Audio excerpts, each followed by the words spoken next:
मैंने इन दो बहनों को बचपन से पाला है। एक आज ठंडी मिलिट्री फ्लावर बन गई है और दूसरी एक स्वीट सी यूनिवर्सिटी फ्लावर। खैर, ग्रेटिट्यूड में 5 साल तक इनका ख्याल रखने का वादा किया था और अब बस 5 दिन बचे हैं, उसके बाद मैं गायब हो जाऊंगा। उसी वक्त लिंक्डइन ने मुझे ऐसे थप्पड़ मारा कि सीधा दीवार से चिपका दिया। लुचेंजू, ओ कमीने, मेरी बहन और मैं घर पर नहीं थे और तुमने हिम्मत कैसे की ब्रदर यन को घर से निकालने की? क्या चाह रहे थे? उसे किसी गाड़ी से कटवाना? मैंने गले में उठे खून के टेस्ट को निगला और लिनू की तरफ देखा जो बेड के कोने पर बैठी थी। मैंने कहा, मैंने नहीं निकाला, खुद कानानीन चला गया। तुम अपने जीजू पर इतना हार्श क्यों हो? संभल कर, नहीं तो दीदी डांटेगी। लीनू फट से बेड के पास खड़ी हो गई लॉयल्टी दिखाने के लिए। ब्रदर यन, गलत मत समझना, मेरी बहन जिस एक आदमी से प्यार करती है वो सिर्फ तुम हो। जहां तक लुचेंजू की बात है, वो तो बस एक नौकर है जिसे मां ने पीछे छोड़ दिया था, है ना बहन? मैंने लिनिया को देखा, वो चुप थी पर उसके कोल्ड और खूबसूरत चेहरे में अब भी गुस्सा साफ दिख रहा था। मैं हल्की सार्काज्म वाली मुस्कान हंस दिया। और क्या उम्मीद कर रहा था? लिन परिवार में पहले दिन से जानता था कि लिन यानू जोयानू से प्यार करती है। उस टाइम जोयानू एक मिशन पर विदेश गया और बिना कोई ट्रेस छोड़ गायब हो गया। लिन यानू ने 3 साल तक उसका इंतजार किया। फिर लिन की मां मुझे घर ले आई। इन 5 सालों में मैंने पूरा दम लगाकर लिन बहनों की डेली लाइफ संभाली। न सिर्फ लिन कानिन को 18 साल तक पाला, बल्कि लिन यानू को जोयानू की डिपार्चर वाली शेडो से बाहर निकाला और धीरे धीरे मैं अपनी करंट पोस्ट लेफ्टिनेंट तक पहुंच गया। इसी बीच चौथे साल लिनू ने मुझे अपने फीलिंग्स बताई। हमने सिंपल सी शादी भी कर ली, लेकिन आज तक मैरिज रजिस्टर नहीं कराया। जब भी मेंशन करता हूं, लिन यानू इरिटेटेड होकर कहती है, रिपोर्ट अप्रूव नहीं हुआ, प्रेशर मत दो। लेकिन मुझे पता था उसने कभी रिक्वेस्ट फाइल ही नहीं किया। जिस दिन मेरे प्रपोजल को एक्सेप्ट किया गया, लिन यानू पूरी तरह नशे में थी। उसने मुझे पकड़कर रोते हुए कहा, जुआनसू सॉरी, और पूरी रात घोड़ी बनकर रोती रही। मेरा फ्लैशबैक वहीं टूट गया जब लिन यानू अचानक बोली, मैंने कहा है ठीक से रहोगे तो हमेशा एक लेफ्टिनेंट के रिलेटिव रहोगे, पर तुम लिंकनिन को क्यों चिढ़ा रहे हो? अगर उसे कुछ हुआ, क्या तुम्हारी जिंदगी उसकी भरपाई करेगी? एग्जैक्टली, तुम्हारी जिंदगी की कोई वैल्यू नहीं, किसे चाहिए? उसकी बात से मुझे 0 इफेक्ट हुआ। लिन यानू ने एक ठंडी सांस ली। घर जाओ और मास्टर बेडरूम खाली करो। जब लिनानियो अस्पताल से डिस्चार्ज होगा, वो हमारे घर में रहेगा जब तक रिकवर नहीं हो जाता। तुम अपोज नहीं करोगे, राइट? शादी में 2 झूठे पकवान खिला देने से तुम लिन फैमिली के मालिक नहीं बन जाते। याद रखो, ये घर मेरी बहन का है। लिन यान्यू के पास बेस कैंप वाला अपनी असाइनेड जगह है और पुराना लिन हाउस, उसमें 2 रूम्स और एक लकड़ी का शेड। वो लोगों को ज्वांसू को मेन हाउस में रखना है। मैं शेड में शिफ्ट हो सकता हूँ। मैंने शांत मन से सिर झुका दिया। जहां रहना है मैं चला जाऊंगा, कोई ऑब्जेक्शन नहीं। वैसे भी बस 5 दिन के लिए ही हूं। कौन से 5 दिन? पीछे से लिन्नू की चीख आई। जन को डिस्टर्ब करने की कोई चाल चली ना तो मैरिज रिक्वेस्ट विड्रॉ कर दूंगी। मेरी पीठ हल्की सी झुकी देख वो हंस दी। लुसेंजो तो पागलों की तरह मुझ पर फिदा है। अब जब तक मैरिज रजिस्टर होने वाला है, वो मुझे छोड़ेगा क्यों? अगले दिन सुबह होने से पहले लिनानू ने डोर पीटते हुए कहा, लुचेंजू उठो और खाना बनाओ। ब्रदर यन कमजोर है, जल्दी से चिकन सूप बना दो। मैं शेड से बाहर निकला। लिनू ने अंदर सिर्फ एक चादर देखकर कहा, बिस्तर क्यों नहीं डाला? सिस्टर की सिंपैथी लेने के लिए गरीब बनने का ड्रामा कर रहे हो? वार्निंग दे रही हूं, एक्टिंग मत करना। जितना भी कोशिश कर लो, तुम ब्रदर यांग की बराबरी नहीं। मैंने ठंडी नजर से कहा, सही बोल रही हो, जुयान ही तुम्हारा जीजू बने। तुम ये दिखा रही हो कि मेरी सिस्टर ने तुम जैसे को हस्बैंड बना लिया। वो वापस आएगी तो मैं उसे तुम्हारा ये प्राउड वाला चेहरा दिखा दूंगा, फिर बोलूंगा डिवोर्स ले। मैं तो यही चाहता हूं। ये बोलकर मैं पीछे देखे बिना किचन में चला गया। 4 दिन बचे हैं। गुस्सा चाहे जितना हो, सहना पड़ेगा। दोपहर के आसपास लिनान यानू जुआन को गाड़ी में लेकर आया। दोनों बहनें उसे उतरने में हेल्प कर रही थीं। मेरे पास से गुजरते लिन यानू एक पल के लिए रुकी। खाना तैयार है? मैं कुछ कहता, उससे पहले ही लिंकनिन बोल पड़ी, हाँ तैयार है। ब्रदर यान की सारी पसंद की डिश बनाई है और चिकन सूप भी ले आया हूं। लिन यानू के चेहरे पर संतोष था। जूने खुशी से उसकी उंगली पकड़कर टेबल पर बैठ गया। दोनों बहनें पूरे प्यार से उसे सर्व कर रही थीं। मैं चुपचाप अपना खाना खा रहा था। अचानक एक कैरेट का टुकड़ा मेरे प्लेट में गिरा। जुवनसु मुझे ग्रेटिट्यूड से देखते हुए बोला, कॉमरेड लुचेंसु, thank you for cooking for me. अब से मैं तुम्हारे भरोसे रहूंगा। मैंने पूछा, मतलब? वो बोला, जे की मोबिलिटी में प्रॉब्लम है कुछ दिनों, प्लीज उसकी केयर करना। बस खाना बनाने में और बैंडेज बदलने में हेल्प कर देना। It's not a big deal. मतलब मैं नौकर हूं। वो बोला, किस बात की दिक्कत? बीमार इंसान की केयर करने में इतना भारी क्या है? अगर मेरी मां ने तुम्हें उस समय घर नहीं लाया होता तो आज तुम पता नहीं कहां बेच दिए जाते। लिन ने अनमने ढंग से मुंह बंद कर लिया। लिनू मेरी तरफ मुड़ी। मैं तुमसे पूछ नहीं रही, बता रही हूं, समझे? बस कमरादा लुचेंसु को परेशान मत करो। मैं खुद का ख्याल रख सकता हूं, नो प्रॉब्लम। उसे दूसरों की देखभाल का एक्सपीरियंस है, तुम्हें ऑकवर्ड फील करने की जरूरत नहीं। लुचेंसु जाओ, यानसु को सूप का एक बोल सर्व कर दो। मैं किचन में गया और एक कटोरा सूप निकाल लाया। थैंक्स कमरादा लुचेंजू। जुआंसू ने हाथ बढ़ाकर बाउल लेना चाहा, लेकिन अगले ही सेकंड वो चीख उठा। सुनहरी सूप उसके हाथ पर भी छलक गई। कमरादा लुचेंजू, मैंने क्या गलत किया?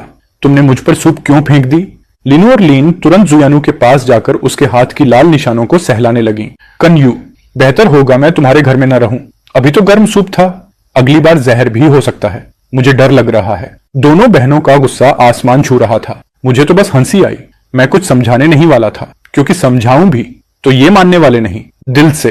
ये लोग सिर्फ एक ही इंसान से प्यार करती हैं, शुरू से लेकर अब तक, जुआंसू से। तुम हमेशा जानसू को गलत नजर से देखते हो और उसे चोट पहुंचाने के लाख तरीके ढूंढते रहते हो। मैं तुम्हें थाने ले जाऊंगा। तुम बहुत गिरे हुए इंसान हो। मैंने कभी नहीं सोचा था कि जेलसी में तुम इतना गंदा काम कर दोगे।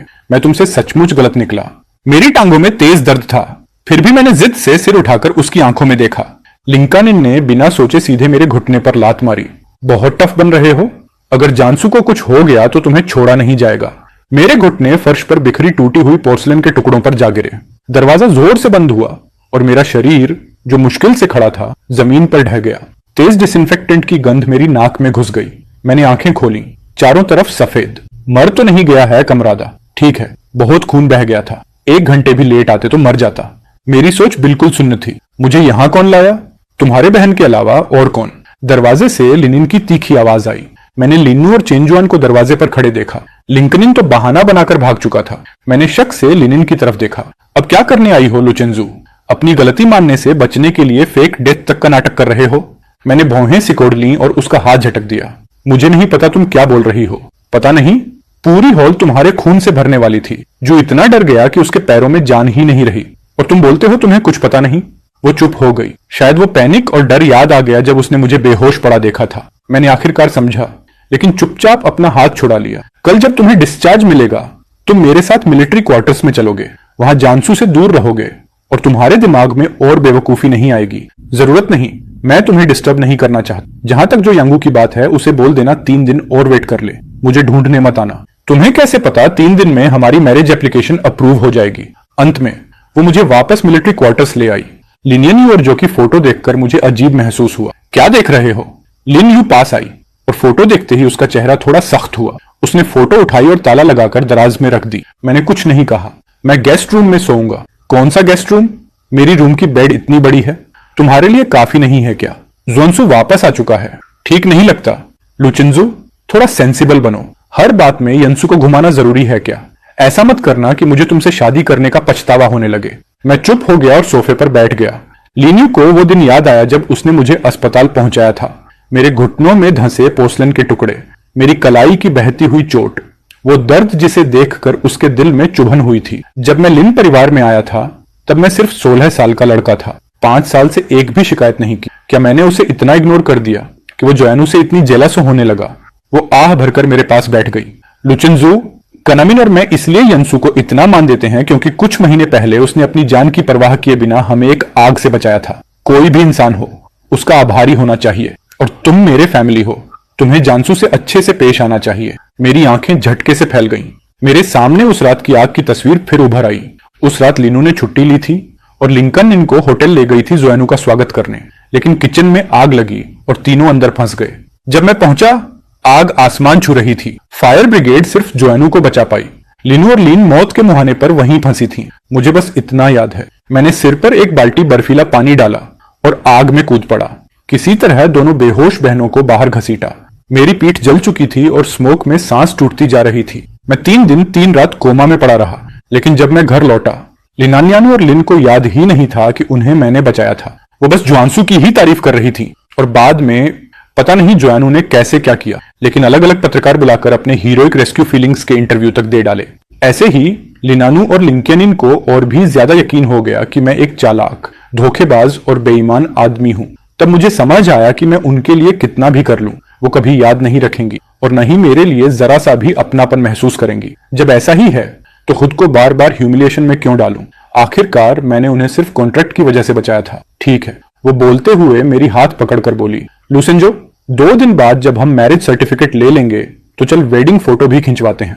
पहले तुम्हें सूट्स बहुत पसंद थे ना, तो चलो मैं तुम्हें कपड़े चुनने ले जाऊंगी। मैं उसकी ये सारी इंटीमेट हरकतें देख रहा था और अंदर से सिर्फ घृणा महसूस कर रहा था। तुम ऑर्गेनाइज करो, जो करना है कर लो। 2 दिन बाद मैं फोटो स्टूडियो नहीं आने वाला। फैमिली रूम के बाहर जोयांसू की परछाई तेजी से निकल गई। उसकी आंखों में एक खतरनाक बेहद स्वार्थी जलन जल रही थी। वो सीधे पुलिस स्टेशन गई और सल्फ्यूरिक एसिड खरीदने की परमिशन के लिए रजिस्टर किया। जब उसके हाथ में वो छोटा सा कलरलेस लिक्विड वाला बोतल आया, जोयांसू के चेहरे पर एक खतरनाक मुस्कान फैल गई। लुचेंजू, जब मैं तुम्हारा चेहरा जला दूंगी तब देखती हूं तुम एयू को कैसे सेड्यूस करोगे। ये कौन है? रजिस्टर कर रहा पुलिस वाला उस औरत को देखकर चौंक गया। वो तुरंत खड़ा हो गया और सलाम ठोक दिया। मैडम, ये तो लेफ्टिनेंट लिनियानू के फैमिली मेंबर हैं, साउथ वेस्ट मिलिट्री डिस्ट्रिक्ट के कॉमरेड जोयांसू। उसके पास खड़े एक पुलिसकर्मी ने उसे कोहनी मारी।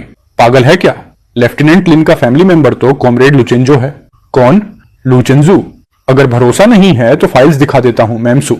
कुछ समय बाद एक कागजों से भरा हुआ एनवेलोप उसके हाथ में था। उसने उन पन्नों को जोर से पकड़ लिया, मेरी फोटो बार बार देखी और आखिर में अपनी एक्साइटमेंट छुपा न सकी। वो तेजी से ऑफिस गई और 1 नंबर डायल किया। हेलो, क्या मैं नेशनल सिक्योरिटी ऑफिस से बात कर सकती हूँ? डायरेक्टर लू का डेस्क। कुछ देर बाद एक सख्त और भारी आवाज आई। बैंकिन, स्पाई के बारे में कोई खबर है?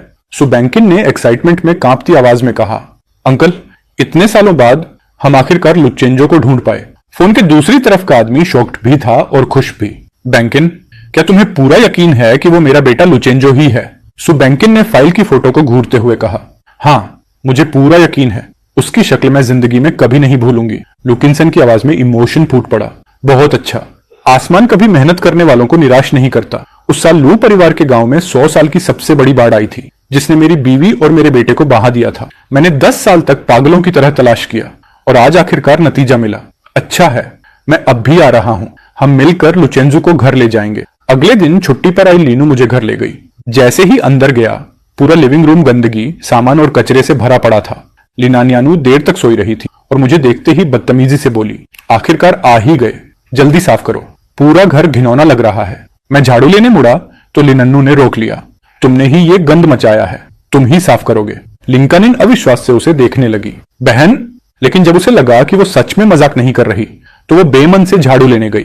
लेकिन ये गंदगी मैंने नहीं की। मैंने सुना लेकिन इग्नोर कर दिया और लिनियानू से कहा कि मैं ऊपर कुछ लेने जा रहा हूं। उस दिन मैंने बेडरूम साफ किया था और सिर्फ डेली यूज सामान निकाले थे। सबसे इंपॉर्टेंट चीज अभी भी बेड के नीचे वाली सेफ में थी।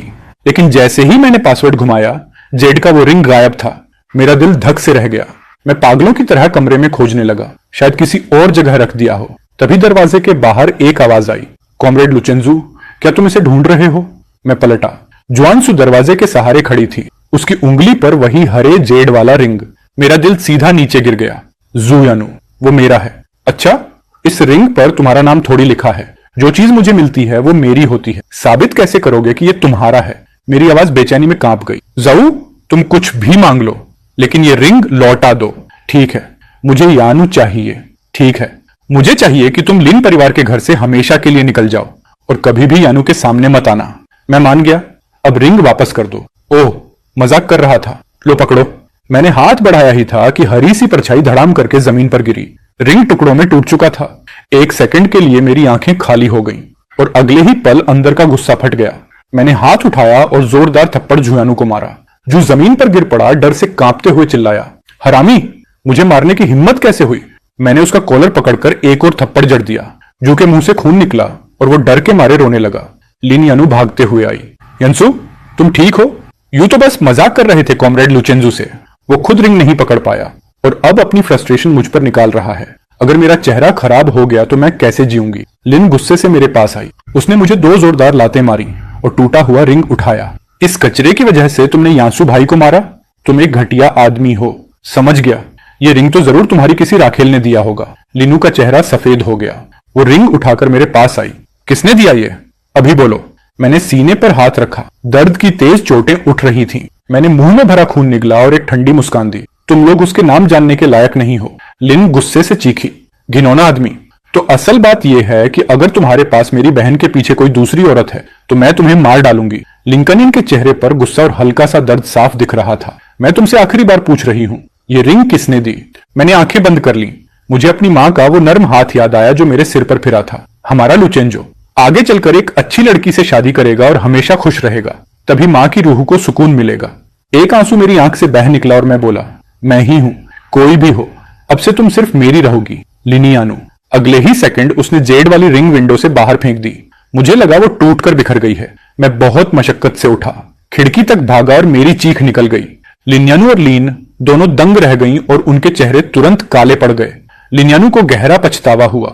उसने मेरा हाथ पकड़ने की कोशिश की, लेकिन मैं पूरी तरह टूट चुका था। मैंने उसे झटके से दूर कर दिया।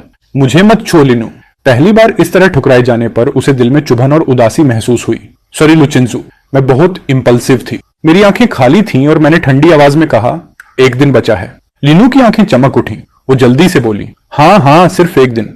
लुचिंजू, एक दिन बाद हम लीगल पति पत्नी बन जाएंगे। मैंने सीने पर हाथ रखा और हर शब्द खून से लथपथ था। मैं तुमसे नफरत करता हूं लिनू। मैं कभी तुमसे शादी नहीं करूंगा। लिनू का चेहरा सफेद पड़ गया। क्या? लुचिंजू, एप्लीकेशन ऑलरेडी लग चुकी है। तुम चाहे कितने भी गुस्से में हो, ऐसा मत बोलो। मैंने पेट पकड़कर दर्द से तड़पते हुए कहा, मैं अभी के अभी ऑर्गेनाइजेशन डिपार्टमेंट जाकर एप्लीकेशन कैंसिल करवा दूंगा। लिंकन ने मुझे पहली बार इतना टूटा और बिखरा हुआ देखा। वो मुझे रोक नहीं पाई। लिनन ने लाल आंखों से मेरा हाथ पकड़ लिया। रुको लुचिंजू, क्या तुम बिना एक बार मुझे सुने सच में शादी कैंसिल कर दोगे? मैं बोला, हाँ। लिनू की पकड़ और कस गई। लेकिन क्यों? मैंने अनजाने में तुम्हारी मां की रिंग फेंक दी। मैंने माफी भी मांगी। मैं कड़वी हंसी हंसा। माफी? लिन्यानू, तुमने ही कहा था अगर माफी से सब ठीक हो जाता तो पुलिस किस लिए होती? याद है जब जॉनसू ने मुझ पर उसका ब्रोच चोरी करने का इल्जाम लगाया था? तब चीफ गू ने मुझे मजबूर किया था कि दूसरों के कपड़े धोकर पैसे कमाकर वो ब्रोच भरूं। सर्दियों में मेरे हाथ सुबकते हुए ठंडे पानी में पूरे दिन डूबे रहे, सूजकर मूली जितने हो गए। मैं रोया, गिरा, मिन्नतें की, कृपया लिनियानू, मैं गलती मानने को तैयार हूं, बस एक बार सुन लो। पर तुमने ठंडी नजर डालकर कहा था अगर माफी से सब ठीक होता तो पुलिस किस लिए होती? आज वही बूमरैंग तुम्हारे दिल पर लगा है। कभी सोचा नहीं था कि लफ्ज भी सीधा सीने को चीर देते हैं। नहीं, मैं तुम्हें जाने नहीं दूंगी। खोने का डर लिन्यानू को पूरी तरह पकड़ चुका था। उसने मुझे कमरे में बंद कर दिया। मैंने कई बार दरवाजा खोलने की कोशिश की, फिर पूरी ताकत से पीटना शुरू कर दिया। लिन्यानू, मुझे बाहर जाने दो। लुचेंजू, आराम करो, कल शादी सर्टिफिकेट मिलते ही तुम फ्री हो जाओगे। ये कहकर तीनों के कदमों की आवाज दूर चली गई। मैं धीरे धीरे दरवाजे से फिसलकर जमीन पर बैठ गया। सुबह होते ही लिन्यानू ड्यूटी पर चली गई। लिन स्कूल और जुआंसू को घर पर मुझे देखने के लिए छोड़ दिया। जुआंसू ने अलमारी से धीरे धीरे सल्फ्यूरिक एसिड निकाला और एक शैतानी मुस्कान दिखाई। लुचेंजू, तुम्हारे अच्छे दिन खत्म। मैं ताले की आवाज से जागा, इतना कमजोर कि आंखों के सामने अंधेरा दिख रहा था, जो धीरे से मेरी बिस्तर के पास बैठ गया। कमारदा लुचेंजो, यूं ने कहा कि मैं तुम्हारी अच्छी देखभाल करूं। मेरे पास कुछ अच्छा है, सारी बीमारियां ठीक कर देता है। ट्राई करना चाहोगे? वो सल्फ्यूरिक एसिड टपका रहा था। उसकी आवाज में अजीब सी मिठास थी। इसे पी लो, तुम्हारा दर्द मिट जाएगा, तुम लिनानू से आजाद हो जाओगे। मैंने आंखें खोली और हाथ बढ़ा दिया। इसी समय साउथ वेस्ट मिलिट्री रीजन में लिन्यानू नई भर्ती ट्रेन कर रहा था। तभी उसके सीने में अचानक बेचैनी उठी। गार्ड भाग कर आया। लेफ्टिनेंट, क्या हुआ? लिनू ने सिर हिलाया। कुछ कहने ही वाला था कि दर्द और बेचैनी बढ़ती गई। उसने तुरंत ट्रेनिंग की जिम्मेदारी सौंप दी और तेजी से घर की ओर रवाना हुआ। उसी समय लिन भी घर की तरफ दौड़ रही थी। दोनों रास्ते में एक चौराहे पर मिले। बहन, तुम वापस क्यों आई? दिल नहीं मान रहा था। मैं लुचेंजो को देखने आई हूं। जैसे ही वो लोग घर के दरवाजे तक पहुंचे, एक काली यूनिफॉर्म पहने औरत दूसरे गली से निकलकर बोली, एक्सक्यूज मी, क्या यहां लुचेंसू रहता है? तुम कौन हो? क्या चाहती हो? वो मुस्कुराई। आप लेफ्टिनेंट लिन होंगी? हाय, मैं सुबन सिंह हूं, कमरादा लुचेंजू की फियंसे। लिनू का सिर झटका। उसकी नजर तलवार जैसी पैनी हो गई। कमरादा सू, बकवास मत करो। लुचेंजू मेरा पति है। हमारी शादी की एप्लीकेशन आज अप्रूव हो जाएगी। लेफ्टिनेंट लिन, इतना कॉन्फिडेंट मत बनिए, अभी अप्रूव नहीं हुई। लिनू उसका टोन सुनकर भड़क गई। इसका मतलब क्या है? तुम चाहे जो भी हो, मैं लुचेंजो को तुम्हारे साथ नहीं जाने दूंगी। लुचेंजू एडल्ट है, वो अपनी मर्जी से फैसला करेगा। वो नहीं जाएगा। उसने सालों हमारी फैमिली के लिए खून पसीना लगाया है। वो कैसे जाएगा? महिला हंस पड़ी। आपने खुद कहा था हमारा फैमिली। जब तुम लोगों ने कभी भी लुचेंसू को फैमिली का हिस्सा माना ही नहीं, तो मेरे उसे ले जाने में दिक्कत क्या है? आपकी एक बात से वो यहां से जा भी नहीं पाएगा, है ना? वो हमारी नहीं, मेरी और मेरी बहन की हर बात मानता है। मतलब ये सब उस कॉन्ट्रैक्ट की वजह से है जिसकी वजह से लुचेंजू तुम्हारी हर इच्छा पूरी करता रहा। कौन सा कॉन्ट्रैक्ट? लिनियन और लिंकन पूरी तरह सुन्न रह गई जब उन्होंने कॉन्ट्रैक्ट का पूरा कंटेंट पढ़ा और उस पर लिखी एंड डेट के साथ मेरी साइन देखी। उनके दिमाग में सीधा धमाका हो गया। कॉन्ट्रैक्ट में साफ लिखा था कि इन 5 सालों तक लिन बहनों की कोई भी जरूरत हो, मुझे हर हाल में उसे पूरा करना होगा। उनकी पूरी डेली लाइफ का ध्यान रखना होगा और उनकी सेफ्टी का गारंटी देना होगा। यानी ये जो 5 सालों का उनके लिए मेरा बिना लिमिट वाला प्यार था, वो सब झूठ था। लिनियन के जहन में अभी भी वो काउंटडाउन घूम रहा था जो मैं हर दिन बोलता था, और उसका दिल ऐसे टूट रहा था जैसे किसी ने हाथ डालकर उसे मसल दिया हो। तो मतलब उसने मुझे कभी प्यार किया ही नहीं। इसलिए जैसे ही कॉन्ट्रैक्ट खत्म हुआ वो जाने के लिए बेचैन हो गया। अगर मैंने कल कमरे की चाबी न घुमा दी होती तो शायद आज काम से लौटते ही वो बिना कोई निशान छोड़े गायब मिलते। ये सोचते ही वो कॉन्ट्रैक्ट को कसकर पकड़ती है और सीधा मेरी तरफ दौड़ती है मुझसे जवाब मांगने के लिए। तभी दूसरे मंजिल की खिड़की खुलती है और वो जानी पहचानी परछाई धागे की तरह नीचे गिरती है। लुचेंजू, लिन यानु और लिंकानिन मेरी तरफ भागते हैं पर सुबानसिन उनसे भी तेज है। एक झटके में वो मुझे अपनी बाहों में मजबूती से पकड़ लेती है। मैंने बहुत कोशिश करके अपनी आंखें खोली और सुबानसिन की कॉलर पकड़ ली। कृपया मुझे अपने साथ ले चलो। ठीक है चेंजो, मैं तुम्हें ले जा रही हूँ। कमरादा सुबनसिन, आप मेरे फैमिली मेंबर को कहाँ ले जा रही हैं? सुबनसिन ने उसकी तरफ देखना भी जरूरी नहीं समझा। वो बस बड़ी तेज चाल में आगे बढ़ती रही। लिन यानु बेकाबू हो गई। तुम किस रीजन मिलिट्री से हो? तुम्हारा रैंक मेरा जितना भी नहीं। तुम किस हक से लुचेंजू को ले जा रही हो? तभी सामने से एक भारी, शांत, ऑथोरिटी से भरी आवाज आई। अगर मैं खुद अपने बेटे को ले जाना चाहूं, लेफ्टिनेंट लिन, तो क्या तुम मुझे भी रोक लोगी? लिन यानु जैसे पत्थर की तरह जम गई। उस आदमी की छाती पर लगे मेडल्स उसकी आंखें चुभा गई। वो उसे पहचानती थी। नेशनल मिलिट्री रीजन्स की मीटिंग में वो सर्वोच्च कमांडर के बगल में बैठा था। वो था नेशनल सिक्योरिटी ऑफिस का डायरेक्टर लिंसा। मेरे बेटे का इतने साल ख्याल रखने के लिए शुक्रिया। अब मैं उसे घर ले जा रहा हूँ। डायरेक्टर लू, मैं पहले ही लुचेंजू से शादी कर चुकी हूँ। लुकिंसन मुड़ता है और उसका गार्ड मैरिज एप्लीकेशन आगे कर देता है। 3 बड़े वर्ड्स उस पर लिखे थे, नॉट अप्रूव्ड। वो 3 शब्द उसकी आंखों में ऐसे दर्ज हुए कि आंसू रोकना नामुमकिन हो गया। नहीं नहीं, मेरे लुचेंजो को मत ले जाओ। सुबानिन मुझे कार में बैठाने ही वाली थी कि एक फीकी कांपते हाथ ने उसका हाथ पकड़ लिया। मैंने सांस भरी, खुद को थोड़ा संभाला और लिन यानु व लिन कनानिन को देखा। लेफ्टिनेंट लिन, 5 साल पूरे हो चुके। अब मैं तुम्हारे लिन परिवार पर कोई कर्ज नहीं हूं। अलविदा। मैंने कार का दरवाजा बिना पलटे बंद कर दिया। अब मेरे लिए आसमान खुला है, सागर खुला है। मैं इन दोनों को कभी वापस नहीं देखूंगा। पर किससे पता था कि मेरे जाते ही लिन बहनें पूरी तरह पागल हो जाएंगी। बहन, लुचेंसू जा चुका, चलो घर। कार दूर जाती रही और लिन यानु 3 घंटे तक उसी क्रॉसिंग पर जड़ बनकर खड़ी रही। उसके हाथों में मैरिज एप्लीकेशन इतना कस गया कि उंगलियों का रंग सफेद पड़ गया। बहन, वैसे भी वो जब हमारे घर में था बस एक फ्री नैनी था। चला गया तो जाने दो। वो हमें इतना अच्छा इसलिए ट्रीट करता था क्योंकि तुम मिलिट्री रीजन की लेफ्टिनेंट थी। अब जब उसका बाप और भी हाई रैंक वाला है तो ऑब्वियस है वो उससे बेहतर लाइफ लेने चला गया। मेरे हिसाब से तो तुम ब्रदर यंसु के साथ ज्यादा अच्छे लगती हो। वो तो अच्छा हुआ कि वो चला गया। उसने ब्रदर यंसु के लिए पूरा स्पेस छोड़ दिया। पहली बार लिन यानु ने उसे बिल्कुल जानलेवा नजरों से देखा। लिन केनिन, लुचेंजो तुम्हारी एकलौती जीजा है। केनिन डर गई। पर वो तो चला गया। लिनियन मुड़कर घर की ओर चल दी। ज्वानू हॉल में बैठकर संतरे खा रही थी और टीवी देख रही थी। दोनों बहनों को देखकर तुरंत मुस्कान फैला दी। यानु, आखिर तुम लोग वापस आ ही गई। लिन यानु ने उसे एकटक देखा। ज्वानू, आज घर में सिर्फ तुम और लुचेंजू थे। वो दूसरे मंजिल से क्यों कूदा? कहीं तुमने? ज्वानू का चेहरा मैं बेगुनाह हूं वाले शौक से भर गया। यू, तुम मुझे क्यों गलत समझ रही हो? आज मैंने उसकी खाना बनाया और उसे देने ऊपर गई। दरवाजा खुला तो वो बस भागने की कोशिश कर रहा था। मुझे डर था कि तुम दुखी हो जाओगी, इसलिए मैंने उसे रोका। पर वो अचानक मुझे धक्का देकर खिड़की से कूद गया। देखो, ये चोट देखो मेरी। उसने अपना माथा दिखाया। मैं उसे रोक नहीं पाई। उल्टा वो मुझे धक्का देकर कबर्ड पर फेंक गया और मैं बेहोश हो गई। लिन यानु की शक खत्म होती देख ज्वानू और हिम्मत करके उसके पास आई। यानु, ये मेरी गलती है कि मैं उसे रोक नहीं पाई। मुझे सजा दो। लिन यानु ने लंबी सांस ली। जू, तुम्हारी गलती नहीं है। ये लिन परिवार और लुचेंजू के बीच की बात है। फिर उसने उसे कॉन्ट्रैक्ट वाली बात भी बता दी और ढांढस बंधाया। खुद को मत दोष दो। जुहांसू के दिल में खुशी की लहर दौड़ गई। अच्छा ही हुआ यानु, आखिर ये सिर्फ कॉन्ट्रैक्ट था। तुम्हें उसकी ज्यादा परवाह करने की जरूरत नहीं। वैसे भी तुम उसे पसंद नहीं करती। उसका जाना सबके लिए अच्छा है। लिनू का चेहरा धीरे धीरे और अंधेरा होता गया। वो चुप रही तो ज्वानू असहज हो गई। तभी लिनविनो बीच में कूदकर माहौल संभालती है। लिंक्यानिन तो सांस लेने तक की हिम्मत नहीं कर रही थी। कौन कहता है कि मुझे उसके लिए कुछ फील नहीं होता? जोयानु की स्माइल एकदम उसके चेहरे पर फ्रीज हो गई। लिनानू ने मुट्ठियां भींच ली। मैं उसे वापस लेकर आऊंगी। मैं, लिनान्यानु, इस जिंदगी में सिर्फ लुचेंजो से ही शादी करूंगी। जोन्सू का चेहरा तुरंत सफेद पड़ गया। अगली सुबह लिन थोड़ी कंफ्यूज्ड सी उठी। दरवाजा खोलकर चिल्लाई, लुचेंजो, ब्रेकफास्ट कहाँ है? मैं ऑलरेडी लेट हो रही हूँ। तुमने मुझे उठाया क्यों नहीं? बोलते ही उसे कल की सारी बातें एक साथ याद आ गईं और उसकी नजर अपने आप मास्टर बेडरूम की तरफ चली गई। लिनान्यानु पहले ही मिलिट्री यूनिफॉर्म पहन चुकी था। दरवाजे पर खड़ा थी, एकदम डार्क एक्सप्रेशन के साथ। तभी नीचे से किसी की सॉफ्ट आवाज आई, यानु, कनानिन। नीचे आकर नाश्ता करो। दोनों बहनों की आंखें चमक उठी।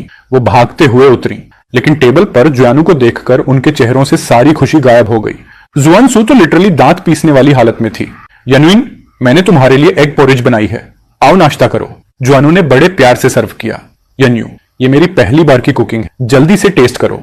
लिन यानू ने एक नजर में पोरिज के अंदर हरी प्याज के टुकड़े देख लिए। उसका चेहरा ऐसे सख्त हो गया जैसे किसी ने गलत बटन दबा दिया। मैं प्याज नहीं खाती, भूल गए थे क्या? सॉरी यानू, मैं अभी दूसरा बाउल बनाता हूं। छोड़ो, मैं मेस में खा लूंगा, मैं निकल रही हूं। इतना कहकर लिन यानू सीधा घर से निकल गई। लिंकेनिन को डर था कि जुयानू हर्ट ना हो जाए, तो उसने जल्दी से एक बड़ा घूंट ले लिया, लेकिन अगले ही सेकंड सब कुछ उलट दिया। कनानिन, क्या हुआ? एक बड़ा सा एगशेल मेरे गले में चुभ गया। मिलिट्री डिस्ट्रिक्ट के मेस में लिनियानू एक स्वीट पोटैटो खा रही था। दिल के अंदर मेरे लिए उसकी लॉन्गिंग ऐसे उठ रही थी जैसे समुद्र की लहरें लगातार तेज होती जाती हैं। कल रात उसने मेरी चीजें ढूंढने की कोशिश की कि शायद मैंने कोई नोट छोड़ा हो, लेकिन उसे पता चला कि मैंने उसी रात अपनी सारी बिलोंगिंग्स एकदम क्लीन तरीके से उठा ली थी, जैसे मैं कभी वहां रहा ही ना हूं। यह सोचकर वो एक सेकंड भी शांत नहीं रह पाई। वो सीधा मिलिट्री डिस्ट्रिक्ट के कमांडर के ऑफिस पहुंची। कमांडेंटी, मैं रिक्वेस्ट करती हूं कि मुझे जिनबे मिलिट्री डिस्ट्रिक्ट में ट्रांसफर कर दिया जाए, चाहे तो रैंक डाउनग्रेड भी कर दीजिए। कमांडर हैरान हो गया। कॉमरेड लिन, तुम्हारी माँ और बहन तो यहाँ हैं और तुम जिनबई जाना चाहती हो? मेरे और मेरे हस्बैंड के बीच कल थोड़ा मिसअंडरस्टैंडिंग हो गया, वो जिनबई चले गए। तुम्हारा मैरिज रिपोर्ट वापस नहीं आया क्या यानू? ऊपर वालों ने अप्रूवल ही नहीं दिया। शायद उन्हें लगा कि वो आदमी तुम्हारे लायक नहीं है। हमारे आर्ट ट्रूप में कई अच्छे लड़के हैं, अगर शादी करनी है तो तुम उन्हें देख सकती हो। कमांडेंटे, इस जिंदगी में मैंने सिर्फ उसी को एक्सेप्ट किया है, प्लीज मेरी ये रिक्वेस्ट ग्रांट कर दीजिए। कुछ देर बाद कमांडर ने लंबी सांस ली और एक टेलीग्राम निकाला। यानू, बात यह नहीं कि मैं तुम्हारी मदद नहीं करना चाहता, ऊपर से क्लियर ऑर्डर आया है। साउथ वेस्ट मिलिट्री डिस्ट्रिक्ट से तुम 5 साल तक ट्रांसफर नहीं हो सकती। यह सुनकर लिनान्यानू की सीधी खड़ी रीढ़ मानो टूटकर झुक गई। क्या वो सच में मुझे देखना नहीं चाहता? शाम को जुआनू उसे लेने आया और दूर से ही लिन्यानू को उस हालत में देखकर उसका दिल बैठ गया। जॉब ठीक से नहीं चल रही। लिन्यानू कुछ बोलने ही वाला थी कि पीछे से गार्ड्स चिल्ला पड़े। Good morning brother in law lieutenant. ये सुनते ही जू का चेहरा कसकर खींच गया। जनू, मजाक में ले लो, मैं क्यों बुरा मानूं? मैं तो बहुत हैप्पी हूं जनू। 5 साल से मैं तुम्हें मिस कर रहा था। विदेश में मैं सिर्फ तुम्हारी मेमोरीज के सहारे टिका रहा। तुम्हें नहीं पता मैं कितनी डेस्परेटली तुम्हारे पास लौटना चाहता था। लिनान्यानू ने उसे ठंडेपन से पीछे धकेल दिया। हमारे बीच जो था वो अब खत्म हो चुका है। मिलिट्री जोन में बहुत काम है और कनानिन को भी कॉलेज एंट्रेंस एग्जाम की तैयारी करनी है। अगर कोई जरूरी बात हो तो मेरी ऑफिस लाइन पर कॉल करना। जुआनसू का चेहरा उड़ गया। यह साफ मैसेज था कि वो नहीं चाहता कि जू उसकी नजरों के सामने बिना जरूरत आए। हाउ डेयर यू लिनियानू, तुम कहना क्या चाहते हो? क्या तुमने हमारी प्रोमिसेस भूल गई हो? वो टाइम भूल गई जब मैंने तुम्हें और अक्यानिन को आग से बचाया था? लुचेंजू मेरी बराबरी नहीं कर सकता। उसने तो प्रॉपरली पढ़ाई भी नहीं की। वो एकदम देहाती लड़का है। तुम उसे मुझसे ज्यादा चूज कर रही हो। लिनू ने जुयानू को देखा, जो अब पूरी तरह अपना कंट्रोल खो चुका था, और उसे अचानक वो एकदम अजनबी लगा। अगर तुम्हारा वो पुराना एहसान न होता तो मैं तुम्हें कब का दूर कर चुकी होती। लुचेंजू, अगर हर चीज में तुमसे कम भी हो तो भी मैं उसी से प्यार करती हूँ। जू टूटा हुआ घर वापस लौटा। पोस्ट बॉक्स में यूएस से आई एक चिट्ठी थी।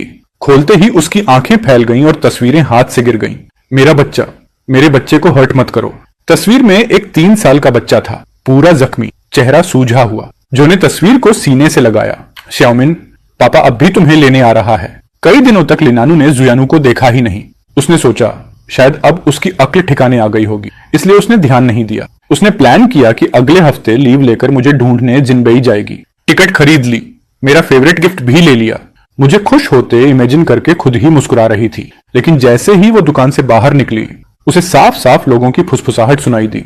ये वही नहीं है ना, अखबार वाला बंदा जिसने अपने गरीब बॉयफ्रेंड को छोड़कर किसी बड़े अफसर के बेटे से शादी कर ली थी। ऊपर से शरीफ दिखता है लेकिन दिल पूरा सड़ा हुआ है। लिनू अभी उसके पास जाकर पूछने ही वाली थी कि अचानक लिन भागता हुई आई और उसे रोक दिया।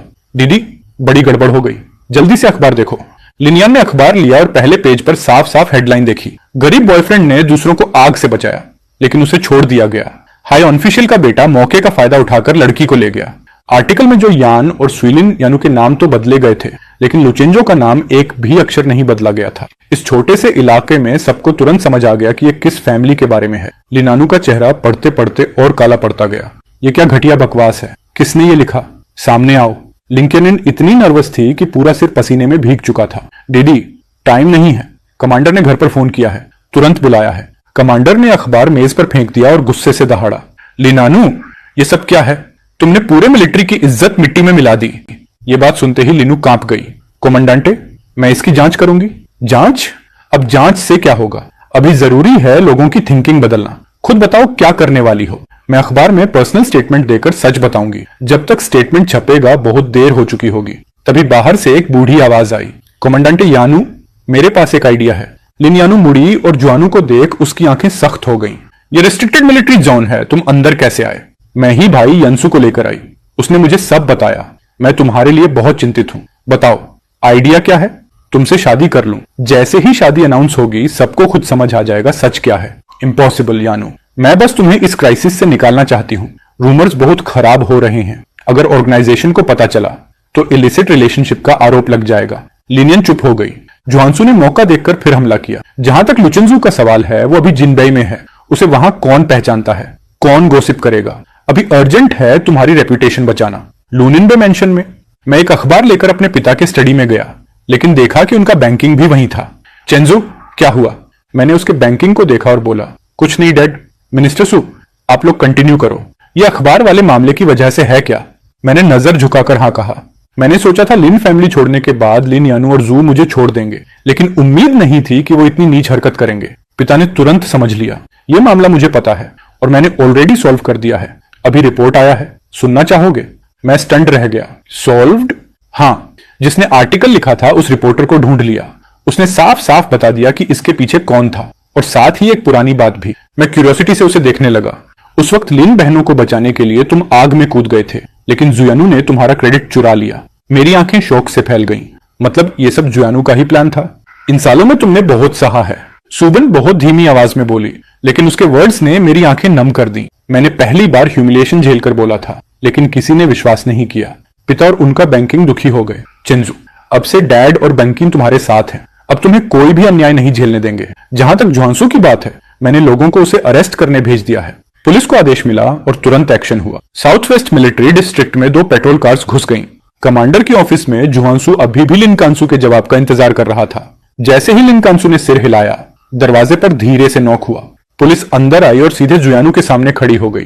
जुयानू, आपने फर्जी खबरों के जरिए बदनामी और मानहानि की है। कृपया इन्वेस्टिगेशन में कोऑपरेट करने के लिए हमारे साथ चलिए। जुआनसू की टांगें ढीली पड़ गईं। वो गिरते गिरते बचा। नहीं, मैंने किसी की बदनामी नहीं की। आर्टिकल मैंने नहीं लिखा। मैं तो विक्टिम हूं। लिंकांसू कंफ्यूज थी, लेकिन झट से बोली, कॉमरेड, कोई मिसअंडरस्टैंडिंग होगा। भाई लिन ऐसा नहीं कर सकता। पुलिस ने काटते हुए कहा, मास्टर लिन, अगर भरोसा नहीं है तो खुद स्टेटमेंट सुन लो। 2 पुलिस वाले एक घायल रिपोर्टर को अंदर लाए। Chain, journalist. चेन, लिंकांसू ने हैरानी से कहा। चेन यांग घुटनों पर गिर गया। मास्टर लिन, मैं सब कन्फेस करूंगा, बस मुझे मत मारिए। ये सारे आर्टिकल्स जुयानू के ऑर्डर पर लिखे। उसने मुझे 5 कॉइन्स दिए थे कि मैं आपको और लुचेंजू को जितना हो सके बदनाम करूं, ताकि वो दीदी से शादी कर सके। और जो पिछले आग वाले रेस्क्यू की खबर थी, वो भी उसने ही फेक लिखवाई थी। लिंकांसू की नजर धुंधली हो गई। वो झपट कर चेन्यान का कॉलर पकड़कर चिल्लाई, तुम क्या बोल रही हो? उस दिन असली में तुम और तुम्हारी बहन को बचाने वाला लुचेंजो ही था। जुआनसू ने तुम्हारे करीब आने के लिए पूरा गेम प्लान किया और सारा क्रेडिट अपने नाम ले लिया। झूठ है कियानू, ये कमीना मेरी बदनामी कर रहा है। तुम इस पर भरोसा मत करो। लिन कियंसू के कनपटी में तेज दर्द उठा। उसे उस दिन का पूरा सीन फ्लैशबैक में दिखने लगा। जलती हुई आग के बीच एक शख्स बिना हिचकिचाए उसकी तरफ दौड़ रहा था। आखिरी पल में चेहरा साफ दिखा। वो लुचेंजो था। यानू, होल्ड ऑन, मैं तुम्हें मरने नहीं दूंगा। जोर लगाकर उसने उसे और लिनानिन को आग से बाहर घसीटा। जैसे ही दोनों बाहर आए, वो वहीं बेहोश होकर गिर पड़ा। लिंकांसू की आंखें लाल हो गईं, जैसे जल रही हों। वो झटके से उठा और जोरदार थप्पड़ जुआनू के चेहरे पर दे मारा। नीच इंसान, कैसे हिम्मत हुई मेरी आंखों में धूल झोंकने की। जुआनसू ने अपना जलता हुआ गाल पकड़ा। चौंक और नफरत से भरा चेहरा। कानू, तुमने मुझे मारा? कुछ लाइनें सुनकर तुम मुझ पर शक कर रहे हो। लीनू गुस्से से कांप रही थी। तुमने ही लुचेंजो को घर से जाने पर मजबूर किया। सब कुछ तुमने प्लान किया ताकि मैं उसे गलत समझूं। हर चीज तुम्हारी वजह से हुई है। जोयानू की आंखें भी लाल थीं। लिंकंसू, चाहे मैंने उसकी बदनामी की हो, पर यह मत भूलो कि लुचेंसू को चोट पहुंचाने वाले असल में तुम लोग ही हो। अब ऐसे एक्ट कर रहे हो जैसे तुमने कभी कुछ किया ही नहीं। असल गुनहगार तुम ही लोग हो। लिंकंसू ठिठक गई। हाँ, सच में हमारी ही गलतफहमी, हमारा ही उसे इग्नोर करना, वही सब उसे घर छोड़ने तक ले गया। लिनासियो ने घूमकर कमांडर से कहा, कमांडेंटे, मैं आपसे 1 हफ्ते की छुट्टी मांगती हूँ। मुझे जिनबेई जाना है। मुझे अभी उसी वक्त चेंजू के सामने खड़े होकर वो सॉरी और आई लव यू बोलना है जो मैं सालों से उस पर उधार हूं। जिन यूनिवर्सिटी की लाइब्रेरी से निकलते ही मेरा सामना उसकी बंसिन से हुआ जो मेरी तरफ आ रही थी। गुड मॉर्निंग मिनिस्ट्रा सुचेंजू, मेरा नाम लेकर बुलाओ प्लीज। मैंने अपने बचपन की उस करीबी साथी को देखा जो बिना बताए एक खूबसूरत और पतली लड़की बन चुकी थी और मैं 5 साल के दर्द में खुद को उससे और दूर खींच चुका था। थोड़ा झिझकते हुए कहा, ये अप्रोप्रिएट नहीं है। हम दोनों चुपचाप बर्फ पर चलते रहे। जब 2 स्नोमैन के पास से गुजरे तो मैं रुक गया। सुबनीन ने पूछा, खेलना चाहते हो? मैंने तुरंत मना किया। पिछले 5 साल से मेरी जिंदगी बस कामकाज और जिम्मेदारियों में बीत रही थी। खेलना, हंसना भूल ही गया था। लेकिन फिर भी लिनो और लिंकन को मैं हमेशा बोरिंग ही लगता था। घर के कामों के अलावा कुछ नहीं आता, यही सोचते थे वो। कोई बात नहीं, बाद में डायरेक्टर लुएग से मैं खुद बात कर लूंगी, डोंट वरी। उसने मेरा हाथ पकड़ा। उस गर्माहट ने मेरे दिल के अंदर तक आग जलाई। हम दोनों 7 से 8 साल के बच्चों की तरह बटन तोड़कर स्नोमैन की आंखें लगा रहे थे और हंस रहे थे। घर पहुंचने पर पापा खाना खा चुके थे। हमारी हालत देखकर बोले, किसी ने लूट लिया क्या? मैंने बंसिन की तरफ देखा और मुस्कुराते हुए बोला, पापा मैंने मिनिस्ट्रेस के साथ स्नोमैन बनाया। पापा ने हमें गर्म चाय दी। इस लड़की को कुछ रिफाइंड चीज नहीं सिखा सकते क्या चेंजू?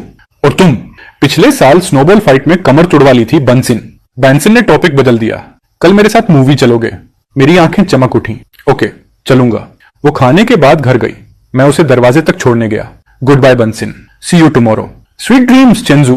पापा ये छोटी सी बात भी देख चुके थे। जैसे ही दरवाजा बंद हुआ वो बोले, चेंजू तुम्हें बंसिन कैसी लगती है? मैं झेंप कर बोला, अच्छी है। पापा ने कंधे पर हाथ रखा। ये लड़की सालों से तुम्हें ढूंढती रही है। आर्मी वाले पूछते थे तो हमेशा कहती थी उसके दिल में कोई पहले से है। वो तुम्हें सच में चाहती है। मेरे दिल में कुछ चुभा। ऐसी सच्ची लड़की, और क्या मैंने कभी उसे सच में भुलाया भी था? अगले दिन मैं तैयार होकर बाहर इंतजार कर रहा था। लुचेंजू, मैंने सर उठाया। सुभान सिनोई आज यूनिफॉर्म में नहीं थी। एक ब्लैक कोट और ड्रेस में वो और खूबसूरत लग रही थी। आज तुम बहुत हैंडसम लग रहे हो। मैंने हल्की मुस्कान दी। पहली बार सिनेमा जा रहा हूं सो थोड़ा फॉर्मल सोचा। ऑनर तो मुझे मिल रहा है तुम्हारे साथ जाने का। मेरे गाल गर्म हो गए। तभी लिंकन की आवाज ने सीन तोड़ दिया, चेंजू फाइनली मिल गया। तुम बहुत बदल गए हो। उसने हाथ बढ़ाया लेकिन मैंने बिना बोले साइड हो गया। लिनन मेरी कोल्ड अप्रोच देखकर हर्ट हो गई।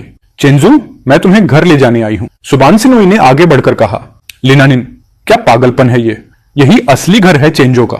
लिनन ने हमारी पकड़ी हुई हैंड्स को देखा और उसके चेहरे पर जलन साफ दिख रही थी। कमरादा सू, लड़के लड़कियां हाथ नहीं पकड़ते, छोड़ दो उसका हाथ। लिंकन अब नई ईरा है। अपनी पुरानी सोच से किसी के रिश्ते मत रोकने की कोशिश करो। मैंने सुबानसिन का हाथ हल्के से थपथपाया और उसके पीछे खड़ा हो गया। लिनियन जैसे ही मैंने खुद उसके पास जाने की कोशिश की वो खुशी से फूल गई। चिंजू मुझे पता था तुम मुझे छोड़ नहीं सकते। मुझे जोयानु की सारी गंदी हरकतें पता हैं। रिलैक्स, मैं तुम्हें बदला लेने में हेल्प करूंगी। उसकी ये भारी भरकम बातें मेरे कानों में बस मजाक जैसी लगी। इस स्टेज पर आकर भी वो सब दोष जोयानु पर डाल रही थी। अपने गलती का 1% भी एक्सेप्ट नहीं कर रही थी। लिनियन, मैंने उस दिन साफ कह दिया था हमारे बीच सब बहुत पहले खत्म हो चुका है। मेरा तुमसे अब कोई रिश्ता नहीं। प्लीज मेरी जिंदगी में दखल देना बंद करो। चंजू मुझे पता है मैंने गलती की। क्या तुम मुझे एक चांस नहीं दोगे? अब से मैं तुम्हें अच्छा ट्रीट करूंगी। अगर तुम कहो तो मैं अभी मैरिज रिपोर्ट भी भर दूंगी। आज से आई लव यू जैसे अपनी जिंदगी। मैंने ठंडी आवाज में कहा। लिनियानु तुम जो भी कह रही हो मुझे जरा भी इंटरेस्ट नहीं। ये सब जाकर जोयानु को बोलो। वो रोते हुए बोली, चिंजू पहले तुम ऐसे नहीं थे। मैंने उसे चुपचाप देखा। हाँ पहले मैं ऐसा नहीं था। पहले मैं सिर्फ लिनान्यानु के ऑर्डर्स मानने वाला बेवकूफ था। पूरे दिन उसके पीछे घूमना, उसे खुश करने की कोशिश करना, उसके गुस्से और ठंडे व्यवहार को सहना। मेरे सारे हम्बल एफर्ट्स सिर्फ इंसल्ट और टूटी हुई रिब्स लेकर आते थे। आज मैं बस थोड़ा सा वही दर्द वापस दिखा रहा हूँ और वो इसे सह नहीं पा रही। सच में घिनाती है। वो बोली, चिंजू मैं तुम्हारे लिए गिफ्ट लाई हूँ, देखो पसंद है? नहीं है तो मैं दूसरा खरीद दूंगी। लिनू ने घबरा कर कई गिफ्ट बॉक्सेस निकाले। ये वो कपड़े हैं जो तुम चाहते थे, और वो गुलाब जो तुम लगा नहीं पाए, और वो चेस्टनट पेस्ट्रीज जो तुम घर से खरीदा करते थे। मैंने निराश नजर से कहा, लिनू ये कपड़े वो दिन थे जब तुमने पहली और आखिरी बार मुझे शॉपिंग पर ले गई थी। मैं तुम्हें ले जाना चाहता था लेकिन तुमने सारा पैसा जोयानु के लिए एक महंगा कोट खरीदने में उड़ा दिया। मैंने गुलाब इसलिए लगाए क्योंकि तुम्हें पसंद थे, और तुम्हें गुलाब इसलिए पसंद थे क्योंकि जोयानु को पसंद थे। और आखिरी बात, लिनयानु 5 साल में तुमने कभी नहीं जाना कि मुझे चेस्टनट से एलर्जी है। लिनयानु की नजर खाली पड़ गई। तुम्हें चेस्टनट से एलर्जी है? तुमने बताया क्यों नहीं? मैंने उसी दिन बताया था जब तुमने मुझसे शादी की बात की थी। वो पेस्ट्रीज जमीन पर गिर गई थी। अफसोस, तुम उन्हें उठा ले जाती ताकि लिनू खा लेती। मेरे ये वर्ड्स उसके दिल में नाइफ की तरह घुस गए।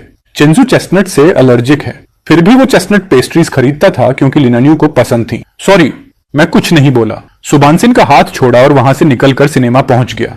मेरा मूड अभी भी भारी था। सुबन सिंह ने मेरा हाथ पकड़कर मुझे सीट पर बैठाया। तभी मुझे होश आया। कौन सी मूवी देखने आए हैं? एक foreign detective movie, forensic expert की कहानी है। फोरेंसिक सुनते ही क्यूरियोसिटी जाग गई। स्क्रीन पर फोरेंसिक की एलिगेंट और प्रोफेशनल फिगर मेरे दिल में बैठ गई। पूरे सिनेमा हॉल में उस सीन की गूंज थी। सुबन सिंह ने हंसकर पूछा, तुम फोरेंसिक वाली प्रोफेशन पर फिदा हो गए क्या? मैंने चमकती आंखों से कहा, हाँ, ये काम बहुत स्पेशल और मीनिंगफुल लगता है। काश मैं फोरेंसिक बन पाऊं। तुम इतने स्मार्ट हो चिंजो, तुम कर सकते हो। लेकिन मैंने सेकेंडरी स्कूल भी नहीं की। फोरेंसिक पढ़ने की क्वालिफिकेशंस कहां? डोंट वरी, मैं हूं ना। कहते ही सुबान सिंह मुझे बीजिंग की पुलिस स्टेशन ले गई। एक सीनियर फोरेंसिक एक्सपर्ट ने मेरे हाथों की स्टिचिंग और कटिंग की फर्मनेस देखी तो नॉन स्टॉप मेरी तारीफ करने लगा। उसी समय उसने कहा कि वो मुझे अपना अंतिम डिसाइपल बनाना चाहता है। मैं हैरान हो गया। फोरेंसिक एक्सपर्ट ने पूछा, क्या हुआ? तुम तैयार नहीं? तैयार हूं मास्टर। अभी मैं कुछ नहीं जानता, लेकिन मैं दिल से सीखने को तैयार हूं। तो कल से प्रैक्टिस शुरू। बाहर निकलते ही मुझे लगा मानो सपना है। ये रियल है, मैं अभी मूवी में तो नहीं। खुद को पिंच मारकर देख लो। मैंने जोर से पिंच मारा और खुश होकर बोला, रियल। डायरेक्टर लू मास्टर सान का पुराना दोस्त है, आराम से सीखना। कोई दिक्कत हो तो मेरे पास आना। उसके नाजुक चेहरे को देखते हुए मेरे दिल में एक मीठी वर्मत उठी। Thanks Benson. बचपन में हमने कसम खाई थी कि मैं उसे लाइफ भर प्रोटेक्ट करूंगा। वो एहसास आज भी जिंदा था। मेरी आंखें लाल हो गईं। बंसन, मैंने तुम्हें बहुत याद किया। मैंने भी। चेंजो, उफ, अब कभी अलग नहीं होंगे। ठीक है। सूरज ढल गया। शाम फिर से जन्मी, लेकिन ऐसी खूबसूरत शाम जेल की दीवारों में नहीं जाती। लिंक्यानिन खाना और कपड़े लेकर जुयानू से मिलने गई। उसके दुबले पतले चेहरे को देखकर वो खुद को रोक ना सकी। तुमने ऐसा क्यों किया? किसने लुचेंजो को मेरी जगह भेजा? वही डिजर्व करता था, जुआनू ने ठंडी आवाज में कहा। हाँ, मैं बुरे इरादों से लिन फैमिली के पास गया था, पर जब देखा कि लिन के पास नया आदमी है, मैं आगबुला हो गया। अगर उस वक्त मेरी जजमेंट खराब ना होती तो आज लुचेंजू कहां होता? मैंने तुम्हारी जगह नहीं ली, तुम ही पहले चली गई थी। ब्रदर यंसु, तुम बदल गए हो। पहले तुम ऐसा नहीं करते। तुम मुझे जज करने वाली कौन होती हो? और एक बात बताओ, कहते हो उससे नफरत करती हो, फिर भी उसकी फोटोस अपनी रूम में क्यों छुपाती हो? लिंकन का चेहरा सफेद पड़ गया। लिंकन बोली, कैसे पता चला? क्या कैसे? मुझे पता है। तुम्हारी दीदी के शादी के दिन तुम होश में थी और साली होने के बावजूद तुमने अपनी बहन और उसके बीच झगड़ा करवाने में पूरी मदद की थी। जेल से निकलते ही लिंकानिन ठंडे पसीने से भीग चुकी थी। जोयानू की वो उलझी हुई आवाज अब भी उसके कानों में गूंज रही थी। कनानिन, हमारा गोल सेम है। मेरे साथ कोऑपरेट करो। चाहती हो? सब खत्म होने के बाद लुचेंजू तुम्हारा होगा। काम के पहले दिन कोई केस नहीं आया। मास्टर सैन ने मुझे कुछ किताबें दी। मेडिकल वाला नॉलेज वैसे भी ग्रे और हार्ड होता है, और फोरेंसिक्स का नॉलेज तो उससे भी ज्यादा कॉम्प्लिकेटेड। उसने सोचा था मैं 1 घंटे से ज्यादा नहीं टिकूंगा, लेकिन सरप्राइजिंगली मैंने पूरी सुबह बिना हिले डुले पढ़ाई की। पूरी एक नोटबुक नोट्स से भर दी। दोपहर में सुबान सिंह मेरे लिए खाना लेकर आई और तभी मैंने मजबूरी में किताब बंद की। उसने एक एक करके खाना मेज पर रखा। ये तुम्हारे चाइल्डहुड वाले स्वीट एंड्स और रिब्स हैं, चखो, अच्छे बने हैं या नहीं? मैंने उत्सुक होकर चॉपस्टिक्स उठाए। ये सच में डिलीशियस लगे। लिन के घर में मैं हमेशा पहले लिन यानू और लिनिन की पसंद देखता था। किसी को फर्क ही नहीं पड़ता था कि मुझे क्या खाना पसंद है। सुबंसिन बोली, अगर तुमको पसंद है तो मैं रोज खाना ले आया करूंगी। जैसे ही मैं खाने वाला था, एक यंग पुलिस वाला भागता हुआ अंदर आया। कमेडलियू, बाहर कोई तुम्हारे लिए लंच लेकर खड़ा है। हम दोनों ने एक दूसरे की तरफ कंफ्यूजन में देखा, फिर बाहर गए। बाहर लिन चेंजो खड़ी थी। सुना तुमने काम शुरू कर दिया है, तुम्हारे लिए खाना लाई हूं। मैंने पहली बार भौहें सिकोड़ ली। लिनानिन वाकई बेहूदगी कर रही थी। जरूरत नहीं, मेरा लंच ऑलरेडी है। उसने सुबान सिंह की तरफ हॉस्टिलिटी से देखा। कॉमरेड सू, तुम चेंजू का ध्यान रखती हो? थैंक्स, लेकिन प्लीज अगली बार हमारे फैमिली मैटर्स में इंटरफियर मत करना। मैंने कहा। लिंक्यानिन, हमारे बीच सिर्फ मिसअंडरस्टैंडिंग है। वो तुरंत बीच में बोल पड़ी। मुझे पूरी ट्रूथ पता चल गई है चेंजू। 5 साल हमने साथ बिताए। क्या वो सब फेक था? तुम सॉफ्ट हार्टेड थे, केयरिंग थे। मुझे पता है तुम मेरे लिए फीलिंग्स रखते हो। मैंने उसकी तरफ ठंडे चेहरे से देखा। हाँ, मानता हूं, पहले मेरे मन में तुमसे उम्मीदें थीं। उसके चेहरे पर चमक आ गई। मुझे पता था चंजू, वो बोली। मैंने जुआंसू से सारे रिश्ते तोड़ दिए।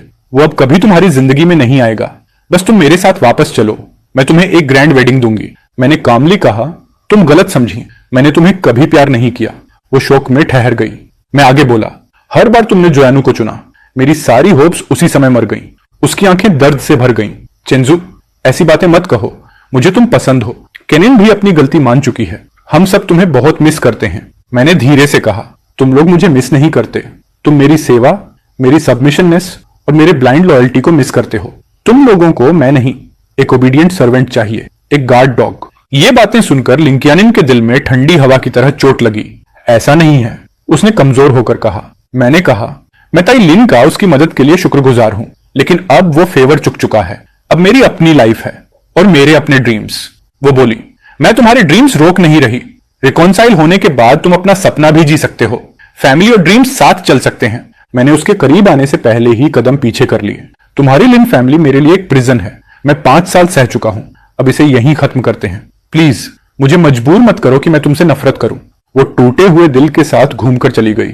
सुबनिन ने नाराज होकर कहा, जब तुम्हें पास थे तब वैल्यू नहीं की, अब खो दिया तो रो रही है। यूजलेस। मैंने उसकी इस चाइल्डिश नाराजगी को देख हौले से मुस्कुराया। उसने मेरा हाथ पकड़ा। मैं तुम्हारे साथ कभी वैसा नहीं करूंगी। मैंने कहा, मुझे पता है। मेरी मेहनत से सिर्फ आधे साल में मैं मास्टर सान के साथ ऑटोप्सीज में असिस्ट करने लगा।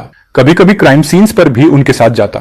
उधर ज्वांसू जेल से रिहा हो चुका था। लड़खड़ाते हुए घर पहुंचा। मेल बॉक्स से पुराने लेटर्स निकाले। सबसे ऊपर black and white funeral notice थी। उसका बेटा शियाओमिन। लंबे समय तक संपर्क न होने के कारण उसे मृत घोषित कर दिया गया था। फोटो में बच्चा बर्फीली ढलान में गिरा हुआ था, आंखें बंद, और हाथ में वही टॉय कार थी जो जोयानू ने दी थी। ज्वांसू फूट फूट कर रो पड़ा। मैं इतना मिजरेबल क्यों हूं? लिनानू मुझे क्यों नहीं चाहती? लुचेंजू को सबका प्यार क्यों मिलता है? सब उनकी गलती है। उन्होंने ही मेरे बेटे को मारा है। वो लड़खड़ाता हुआ उठा और अलमारी से सल्फ्यूरिक एसिड की बोतल निकाली। मैं सबको अपने बेटे के साथ मौत में ले जाऊंगा। उधर लिंकियानिन स्कूल से घर लौटी।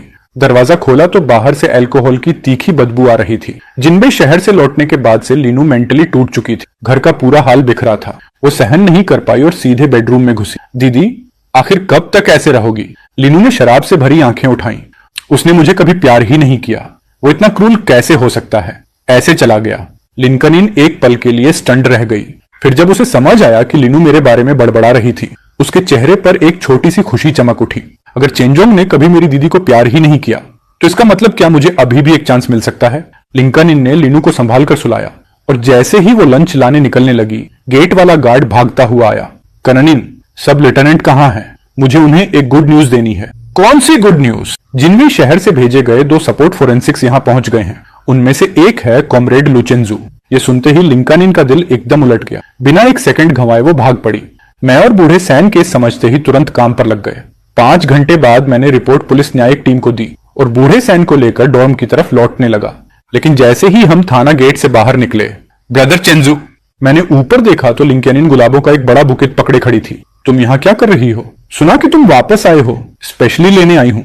मुस्कुराते हुए वो पास आई और गुलाब मेरी तरफ बढ़ाए।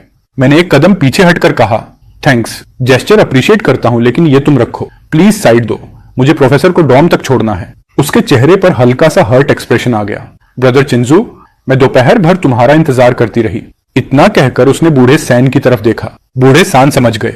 शोलू, तुम मुझे छोड़ने की जरूरत नहीं, तुम्हें काम है तो जाओ। मुझे भी बात साफ करनी थी तो मैंने जल्दी से माफी मांगी। सॉरी प्रोफेसर, रास्ते में ध्यान रखिए, जल्दी आ जाना, वरना जब वैनिन पूछेगा तो मैं नहीं बचाऊंगा। मैं हंसते हुए उन्हें कमरे तक जाते देखता रहा और फिर लिंकनिन की तरफ मुड़ा। चलिए लाइनिन। मेरी टोन में बदला हुआ बिहेवियर देखकर उसे अजीब सी चोट लगी।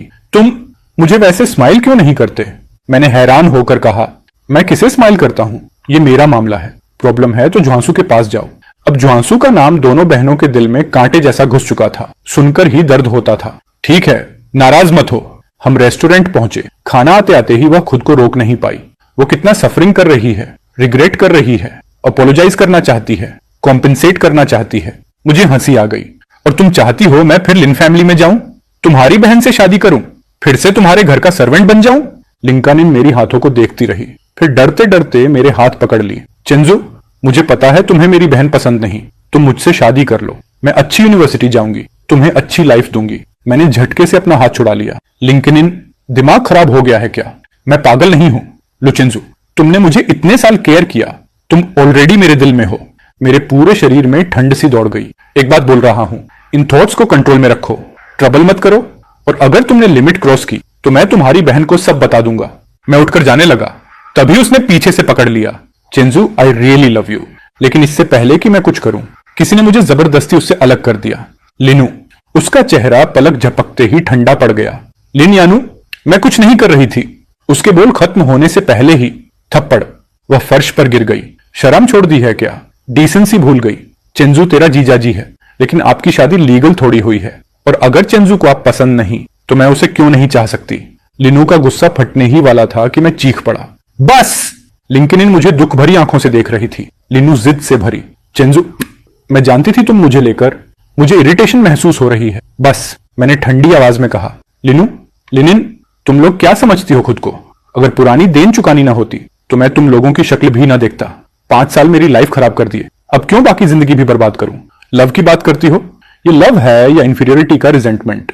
तुम दोनों को खुद पता होगा। दोनों बहनें बिल्कुल नम, आंखें लाल।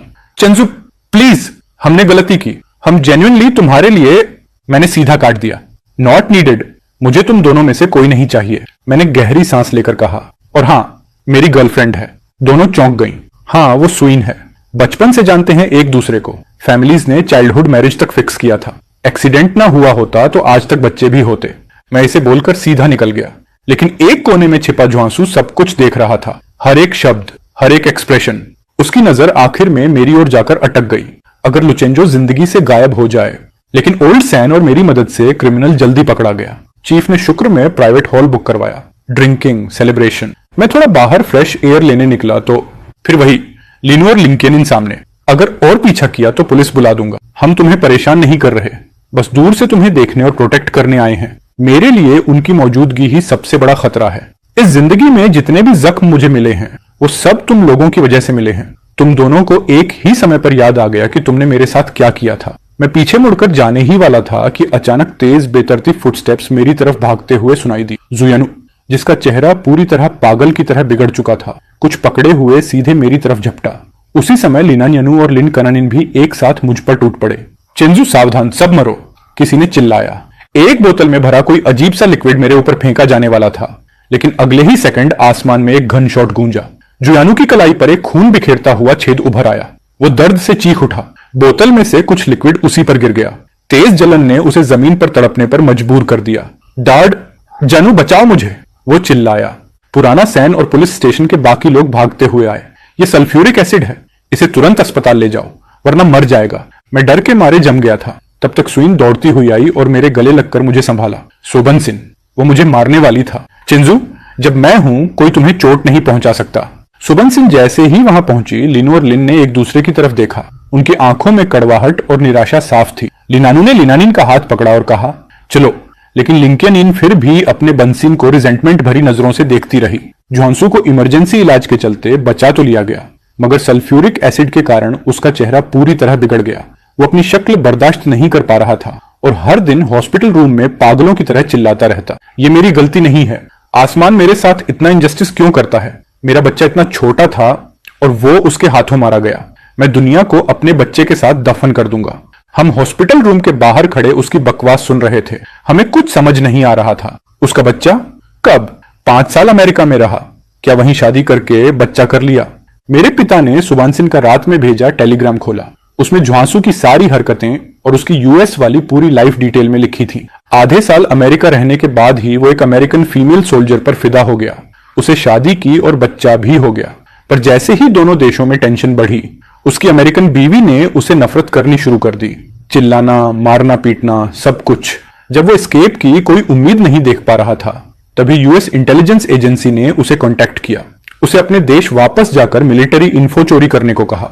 उसकी बीवी ने अपनी सिक्योरिटी के लिए उसके नवजात बच्चे को हथियार बनाकर उसे धमकाया। अगर ज्वांसू ने मना किया तो वो बच्चे को बैल्कनी से फेंक देगी या मार देगी। मजबूर होकर ज्वांसू को मानना पड़ा। देश लौटकर उसने अपनी नजर लिन यानू पर जमाई और उससे कुछ इन्फो चोरी करवाकर एजेंसी को दे दी। लुकिन ने टेबल पर मुक्का मारा। सबको तुरंत पकड़ लो और कोर्ट में पेश करो। साउथ वेस्ट मिलिट्री कमांड के ट्रेनिंग ग्राउंड पर लिनू अभी सुबह की ट्रेनिंग खत्म करके ही निकला थी कि अचानक एक ग्रुप सैनिकों ने उसे घेर लिया। क्या कर रहे हो comrade lieutenant?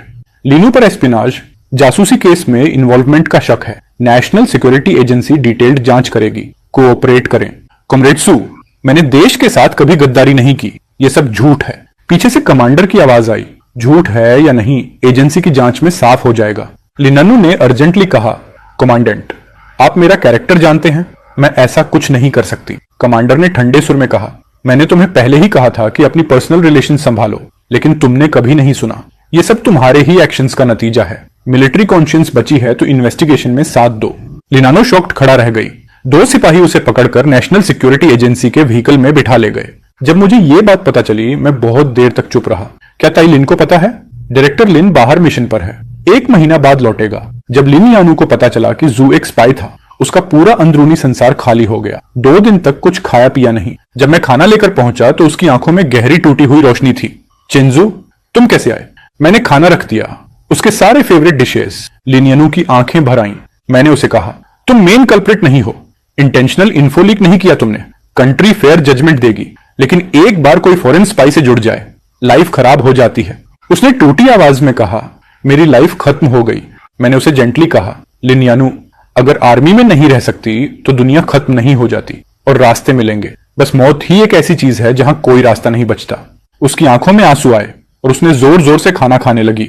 Thank you. Spy case की वजह से सिर्फ लीनानू नहीं बल्कि लीनाकिन भी फंस गई। उसे बीजिंग यूनिवर्सिटी में एडमिशन ऑलमोस्ट पक्का मिल चुका था, लेकिन पॉलिटिकल रिव्यू में फेल हो गई। जब उसे ये बात पता चली, वो ऑलमोस्ट टूट गई और नदी में कूदने चली गई। जैसे ही उसका शरीर पानी में गया, तभी उसे जैसे कोई गर्म जाना पहचाना वॉइस सुनाई दिया। मैं धुएं उठती गर्म खाना लेकर आया और मुस्कुराकर बोला, रोना बंद करो। बहन ने नहीं कहा था कि लड़कियां भी इंडिपेंडेंट होती हैं। चेहरा पोंछो और खाना खाओ। मैंने हाथ बढ़ाया। वो शौक में मेरा हाथ पकड़ने वाली थी, पर पकड़ ना पाई।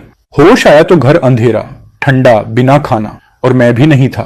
लिंकन भाग कर कमरे में गई, तस्वीर निकाली और ऑब्सेशन से मेरी फोटो को देखती रही। अगर चेंजो घर आ जाए तो हमारी फैमिली हमेशा साथ रहेगी। सुबन सिंह काम से लौटकर लू फैमिली के घर आई। मैं किचन में खाना बना रहा था। वो धीरे से पीछे से आई और बिना कुछ बोले मुझे हग कर लिया। इतना स्वादिष्ट क्या पका रहे हो? मैंने अपना सिर घुमाकर उसकी गाल को हल्का सा छुआ। तुम आ गई? तुम और पापा तो इन दिनों बहुत ज्यादा बिजी हो। मैंने तुम दोनों के लिए चिकन सूप बनाया है ताकि तुम स्ट्रांग रहो, और वो रिब्स भी जो तुमने कल मांगे थे। काश मैं तुमसे शादी कर पाती, कितना खुश होती। मैं एकदम स्टंट रह गया और हल्की सी शर्म वाली मुस्कान दे दी। सिल्वर टंग। सुबनसिन ने मुझे प्यार से भरी आईज से देखा। लुचेंजू, चलो सच में शादी कर लें।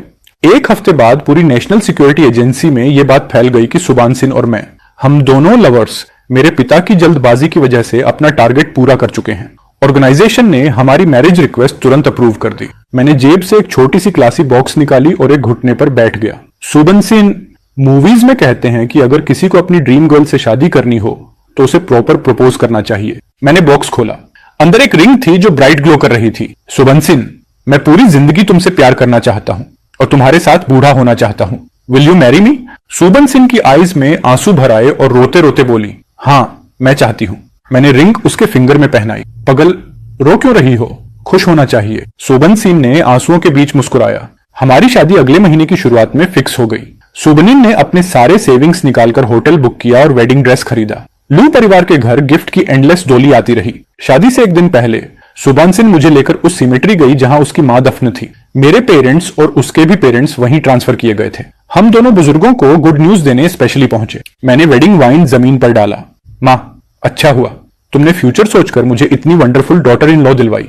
तुम्हारा बेटा हमेशा तुमसे ग्रेटफुल रहेगा। मां, मैं उस गर्ल से शादी करने जा रहा हूं जिसे तुम ऊपर से मेरे लिए चाहती थी। बस थोड़ी देर के लिए खुश हो जाना। मुझे सच में लगा जैसे मैंने उन्हें देखा। थोड़ा सो जाओ, हम घर पहुंच गए हैं। मैं जगाऊंगा। मुझे नींद नहीं आ रही। मैं तुम्हारे साथ हूं। सब कुछ ड्रीम जैसा लग रहा था। मैंने झुककर उसके गाल पर किस किया। अब बताओ, अभी भी सपना लग रहा है? सुबनिन ने आंखें हाफ बंद की। कुछ बोलने ही वाली थी कि अचानक एक छोटी कार सड़क से उछलकर हमारी तरफ आई। तेज हेडलाइट्स में मैंने लिनानिन का ट्विस्टेड चेहरा देखा, उससे पहले कि मैं रिएक्ट कर पाता। पूरे शरीर को सुबानसिन ने अपनी बाहों में कसकर मुझे प्रोटेक्ट कर लिया। कार कई मीटर तक घिसटकर पलट गई। पुलिस को कॉल करो, बहुत खून बह रहा है, जल्दी लोगों को बाहर निकालो। एक अच्छे व्यक्ति ने मुझे बाहर खींचा, लेकिन सुबानसिन, जिसने अपने पूरे शरीर से मुझे बचाया था, कार के अंदर ही थी। मैं लड़खड़ाता हुआ उसकी तरफ घिसटने लगा। सुबनसिन, जागो। सुबनसिन। लेकिन मैं कितनी भी बार उसका नाम पुकारता, वो रिस्पॉन्स नहीं दे रही थी। एक भारी सी डिस्पेयर और सैडनेस ने मुझे पकड़ लिया और मैं उसके पास ही बेहोश हो गया। लिनियन, जिसने ये इंटेंशनल एक्सीडेंट किया, डॉक्टर्स के आने तक सरवाइव नहीं कर पाई। उसका बॉडी 10 दिन तक मॉर्ग में पड़ा रहा, जब तक कि लिनू, जो अभी अभी जेल से बाहर आई थी, उसे लेने नहीं आई। उस दिन हल्की सी बारिश और धुंध थी। वो सुबंसिन के रूम में आई और हमें देखा। चेंजू, तुम ठीक हो? सुबंसिन की प्रोटेक्शन की वजह से मुझे सिर्फ हल्की चोटें आई थी, लेकिन सुबंसिन किडनी रप्चर और मैसिव ब्लीडिंग की वजह से 10 डेज में 5 सर्जरी से गुजरी। हर थोड़ी देर में एक नया खतरे का नोटिस मेरे हाथ में आ जाता। मैंने सिर उठाया। मेरी आईज में ना नफरत थी ना सैडनेस, बस एक खाली सा शेल था लिनानियो के सामने। मैं तुम्हें नहीं देखना चाहता। अब जब उस सबकी कल्प्रिट मर चुकी है, मैं उसे माफ कभी नहीं कर सकता। मुझे पता है चेंजो, मैं बस उसकी तरफ से सॉरी कहने आई हूं। मैंने सुबंसिन के सोते हुए चेहरे को देखा। मैं उसे पूरी जिंदगी माफ नहीं करूंगा। लिनू अर्न लेकर हॉस्पिटल से चली गई। मैंने लॉन्ग लीव लिया ताकि मैं हॉस्पिटल में उसके सुबंसिन की देखभाल कर सकूं। उसका हाथ पकड़कर मैं हमारी चाइल्डहुड की फनी मेमोरीज सुनाता। बचपन में तुम्हारी सुबंसिन बहुत शरारती थी। बाल बांधना पसंद नहीं था, इसलिए हमेशा सिजर्स उठाकर खुद काट लेती थी। आखिर उसकी माँ ने उसका पूरा सिर ही क्लीन शेव कर दिया। उस सर्दी में पूरे गांव ने उसकी लाल ठंडी स्कल देखी। किड्स मेरा मजाक उड़ाते, कहते कि मैं एक छोटी नन से शादी करूंगा। गुस्से में मैंने कहा, सुबंसिन, अगर तुमने बाल नहीं बढ़ाए तो मैं तुमसे शादी नहीं करूंगा। सुबंसिन की आई लैशेस हिली। धीरे धीरे उसकी आंखें खुली। वह बोली, हर बार जब तुम ऐसा कहते थे मैं डर जाती थी, तभी से मैंने कभी बाल नहीं काटे। मैं स्टंड रह गया। आंसू मेरे सोच से भी तेज बहने लगे। मैंने उसका हाथ जोर से पकड़ा। सुबंसिन, अगर तुम नहीं जागी तो मैं तुमसे शादी नहीं करूंगा। पता है, इसलिए तो जाग गई हूं, तुमसे शादी करने के लिए। कोमा से उठने के बाद उसकी सेहत जल्दी बेहतर होने लगी। 2 हफ्ते में वो बैठकर पढ़ने लगी। मैं भी वापोली स्टेशन में काम पर लौट गया। फिर भी हर दोपहर और हर रात मैं उसके लिए सूप लेकर आता। सुबंसिन अब मजाक करने लायक हो गई थी। अब तो मैं रोज चिकन सूप पी रही हूँ, जैसे अभी अभी बेबी हुआ हो। तभी मेरे एक कोलीग ने कहा, तुम इमेजिन भी नहीं कर सकते, जिन दिनों तुम खतरे से बाहर नहीं थी, चेंजू ने एक रात भी ठीक से नहीं सोया। उसे डर था कि आंखें बंद करते ही कोई आकर बताएगा कि तुम्हारा हार्ट रुक गया। मुझे वो परेशान दिन याद आए और मेरी नजर खुद ब खुद नीचे चली गई। सुबंसिन ने मेरा हाथ पकड़ लिया। आईज में गिल्ट और दर्द भरा था। मैंने तुम्हें बहुत परेशान किया। सच तो यह था कि अगर सुबंसिन ने उस दिन मुझे बचाने के लिए जंप ना किया होता, आज हॉस्पिटल के बेड पर मैं होता। Thank you सुबंसिन। सुइन ने मेरी उंगलियों को अपने फिंगर्स से इंटरलॉक कर लिया। चिंजू, बचपन वाली बाढ़ ने जिस दिन तुम्हें मेरी बाहों से छीन लिया था, उसी दिन मैंने कसम खा ली थी कि अगर कभी तुम्हें वापस पाया तो दोबारा कभी तुम्हारा हाथ नहीं छोड़ूंगी। इसलिए चाहे मुझे नरक तक भी उतरना पड़े, मैं लड़कर तुम्हारे पास वापस आती। जब सुबनिन हॉस्पिटल से बाहर निकली तो मौसम पूरा समर में बदल चुका था। बीजिंग यूनिवर्सिटी में फोरेंसिक्स की नई स्पेशलिटी खुली थी और उन्होंने मुझे हफ्ते में 3 क्लास लेने के लिए गेस्ट प्रोफेसर के तौर पर इनवाइट किया। सुबंसिन मुझे लेने यूनिवर्सिटी गेट पर पहुंची। स्टूडेंट्स की भीड़ में वो सबसे ज्यादा अलग चमक रही थी। फाइनली छुट्टी की बेल बजी। मैं बच्चों से घिरा बाहर आया। गर्म सूरज की रोशनी मुझ पर ऐसे गिर रही थी कि नजर हटाना मुश्किल था। चिंजू, मैं भी मुस्कुराया। सुबंसिन, तुम आ गई। हम दोनों की शक्लें एक दूसरे जितनी ही खूबसूरत थीं। स्टूडेंट्स हमें देखकर खुश हो रहे थे। प्रोफेसर लू, आप मिनिस्टर सू से कब शादी कर रहे हो? मैं पलका झपकाकर कंफ्यूज्ड हो गया। हमारी असली शादी तो एक्सीडेंट की वजह से कैंसिल हो गई थी। अब कई महीने बाद दोबारा करनी चाहिए या नहीं, मुझे खुद नहीं पता था। तभी किसी ने कहा, अरे ये क्या है? सुबंसिन ने हल्की खांसी की और जादू की तरह अपनी जेब से वेडिंग कैंडीज और इनविटेशंस निकाल लिए। स्टूडेंट्स चिल्लाने लगे, प्रोफेसर लू, मिनिस्टर सू, हम आपकी शादी में आकर आप दोनों को विश देंगे। मैं भी स्टूडेंट्स जितना शॉक्ड था। ये सब क्या हो रहा था? ये तो हमारी शादी के लिए ही होगा, लेकिन इसे तुमने इतना सीक्रेट में कैसे प्लान कर लिया? मैंने उसकी गाल हल्के से खींची। कन्फेस, क्या चल रहा है? वो हंसकर बोली, ठीक है प्रोफेसर लू, मैं सरेंडर करती हूँ। पता चला उसकी बैंकिन ने हॉस्पिटल में रहते रहते ही हमारी शादी की प्लानिंग शुरू कर दी थी। उसे बुरा लगता था कि मैं हॉस्पिटल और थाने के बीच भाग दौड़ कर रहा हूँ, इसलिए उसने जानबूझकर मुझसे छुपाया और मुझे सरप्राइज देना चाहती थी। बहुत वक्त बाद फाइनली मैंने वो प्योर व्हाइट वाला शादी का सूट पहना। हमने सबसे ग्रैंड वेडिंग और सबसे रॉयल सेरेमनी की। उस दिन हमारा वेडिंग कार रोड पर धीरे धीरे चल रहा था। दोनों तरफ लोगों की भीड़ देखकर दिल भर आया। दूल्हा दुल्हन वाली कैंडीज उड़ रही थीं और हर तरफ से सही दिल वाली विशेष आ रही थीं। रेस्टोरेंट के सामने कार रुकी। मैं सीधा खड़ा उतरा। सबकी निगाहें हम पर थीं। पियानो बजा। सुबंसिन खूबसूरत ब्राइडल ड्रेस में मेरे तरफ कदम ब कदम बढ़ी। मेरे पिता ने हमारे हाथ जोड़ते हुए कहा, सुबंसिन, तुम मेरी सबसे काबिल डिसाइपल हो। तुम दोनों ने बहुत मुश्किलें देखी और अब किस्मत ने तुम दोनों को फिर से मिला दिया। आगे हमेशा एक दूसरे का साथ निभाना और अपने पिता को चिंता मत देना। मैं हंसना चाहता था पर आंखें खुद ब खुद भर आईं। सुबंसिन ने गंभीर होकर कहा, पापा चिंता मत करो, मैंने बहुत बहुत टाइम से खुद को लुचेंजो की वाइफ बनने के लिए तैयार किया है। सबकी ब्लेसिंग्स के बीच हमने क्रॉस आर्म्स करके वेडिंग वाइन पिया। लुचेंजो, आई लव यू टू सुबंसिन। 5 साल बाद हमारा बेटा हुआ जिसका नाम हमने लुनवान रखा। पुराने एसयू के रिटायर होते ही मैं हिनबे पुलिस स्टेशन के फोरेंसिक डिपार्टमेंट की रीढ़ बन गया। हर एक्सटर्नल मिशन मेरे जिम्मे आने लगा। अब भी एक नया केस आया था, साउथ वेस्ट वाला ही जैसा। मैं उस जगह पर वापस नहीं जाना चाहता था, लेकिन ड्यूटी को आगे रखना ही था। लेकिन मुझे यह नहीं पता था कि इस केस का विक्टिम कोई ऐसा होगा जिसे मैं बहुत अच्छी तरह जानता था, लिनांदू। पहली बार उसे इस एंगल से देखकर शौक लगा। सिर्फ 5 साल में वो इतना बदल गया था। 1 महीने पहले पुलिस को एक क्रिमिनल हाइडआउट पता चला था। सस्पेक्ट्स को अलर्ट न करने के लिए एक अंडरकवर एजेंट भेजना था। लिनन ने अपने पुराने कॉन्टैक्ट्स के जरिए खुद को वॉलंटियरिंग बताया। पूरे महीने उसने डिसिप्लिन से मिशन पूरा किया, लेकिन आखिरी पल में एक साथी ऑफिसर को बचाते समय उसकी आइडेंटिटी एक्सपोज्ड हो गई और क्रिमिनल्स ने बदले में उसे बेरहमी से टॉर्चर किया। मरते दम तक उसने एक सोल्जर की तरह हिम्मत नहीं छोड़ी। यह सुनकर मैं जेन्युइनली हिल गया।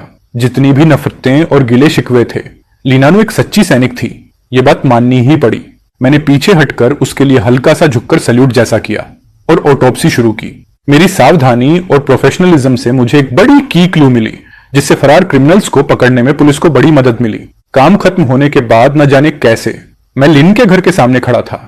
वो घर जिसमें मैंने 5 साल गुजारे थे, अब वो पूरी तरह खंडहर जैसा था। दरवाजा धकेला, सब धूल और जालों से भरा हुआ था, लेकिन सामान वैसा ही पड़ा था। मास्टर बेडरूम में गया तो टेबल पर एक चिट्ठी रखी थी। एनवेलप पर साफ लिखा था, फॉर लुचेंजू।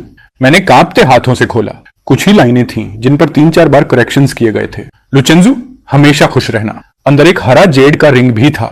मुझे पता था यही वो सबसे करीब का मैचिंग रिंग था जो वो ढूंढ पाई होगी। थैंक यू लिनियानो। मैं उसके फाइनल राइट्स तक रुका, रिंग को भी उसकी कलश में ही छोड़ दिया और उसके साथ मेरे सभी पुराने रंजिशें भी हवा में घुल गईं।